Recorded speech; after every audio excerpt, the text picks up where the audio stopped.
안녕하세요. 저는 프로젝트 주제로 자동차를 선택한 이재호입니다.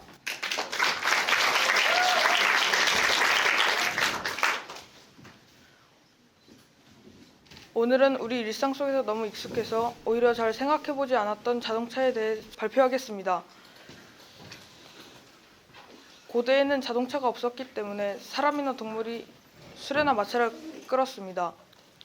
하지만 이 방법에서는 한계가 있었습니다. 사람이나 동물은 오래 가지 못하고 빨리 가는 데 한계가 있었기 때문입니다. 그래서 사람들은 사람이나 동물의 힘이 아닌 기계의 힘으로 움직이는 것을 원했습니다. 그래서 나온 것이 증기기관입니다.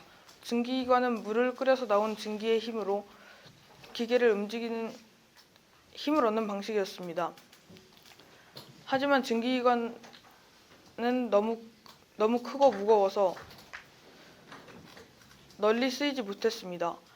그리고 사람들은 더 작고 더 힘센 동력을 원했습니다. 그래서 가솔린 엔진이 나왔습니다. 가솔린 엔진은 엔진 안에서 연료를 직접 폭발시켜 힘을 얻는 방식이었습니다.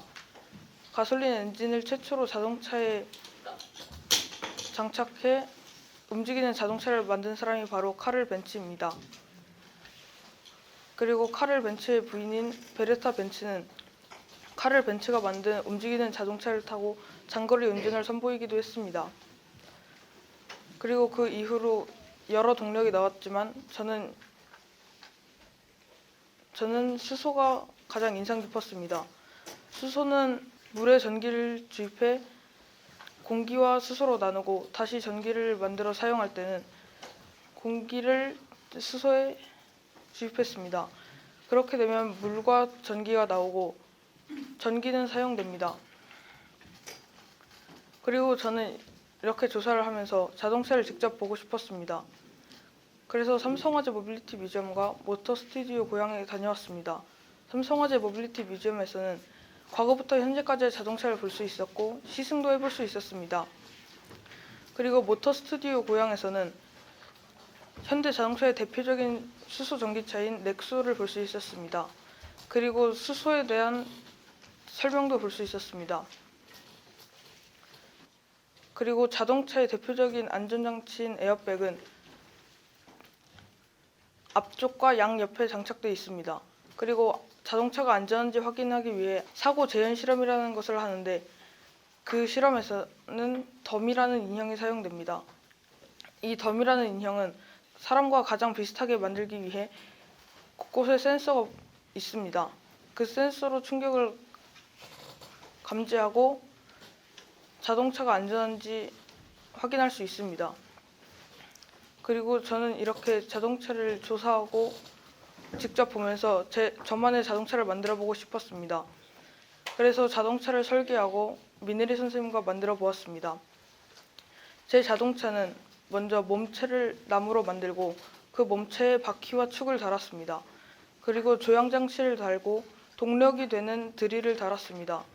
그리고 드릴 끝에 체인을 거는 톱니를 달고 바퀴도 같은 방법으로 연결했습니다.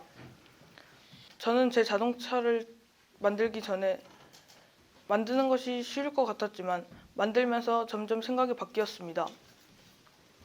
자동차를 만들면서 연결이 잘 안 되고 만들면서 계속 부서지면 계속 고민을 했습니다. 하지만 자동차를 완성하고 나니 성취감이 느껴졌습니다. 그리고 우리가 살고 있는 이 한반도에 자동차가 처음 들어온 것은 조선시대였습니다. 조선시대 기록을 보면 거리에 자동차가 지나갈 때 사람들은 도망갔습니다. 자동차를 몰랐던 조선 사람들은 자동차를 굴러다니는 번개불이나 쇠망아지 등 여러 가지 별명을 붙여 불렀습니다. 그리고 저는 이 프로젝트를 하면서 자동차가 타고 다니기만 하는 편리한 물건이 아니라 인류가 발전함에 따라 함께 발전하는 물건이라는 생각을 하게 되었습니다. 저는 프로젝트가 끝나도 자동차에 대한 관심은 여전히 남아있을 것입니다. 이상으로 제 발표를 마치겠습니다. 경청해 주셔서 감사합니다.